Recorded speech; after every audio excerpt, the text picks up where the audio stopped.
اور جن لوگوں نے اپنے پروردگار سے کفر کیا ان کے لیے جہنم کا عذاب ہے اور وہ برا ٹھکانہ ہے۔ جب وہ اس میں ڈالے جائیں گے تو اس کا چیخنا چلانا سنیں گے اور وہ جوش مار رہی ہوگی گویا مارے جوش کے پھٹ پڑے گی۔ جب اس میں ان کی کوئی جماعت ڈالی جائے گی تو دوزخ کے داروغہ ان سے پوچھیں گے کیا تمہارے پاس کوئی خبردار کرنے والا نہیں آیا تھا؟ وہ کہیں گے کیوں نہیں، ضرور خبردار کرنے والا آیا تھا، بس ہم نے اس کو جھٹلا دیا اور کہا کہ اللہ نے تو کوئی چیز نازل ہی نہیں کی، تم تو بڑی غلطی میں پڑے ہوئے ہو۔ اور کہیں گے اگر ہم سنتے یا سمجھتے ہوتے تو دوزخیوں میں نہ ہوتے۔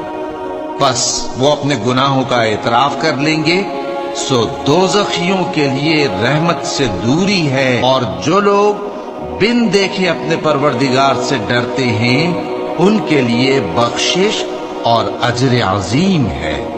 اور تم لوگ بات پوشیدہ کہو یا ظاہر، وہ تو دلوں کے بھیدوں تک سے واقف ہے۔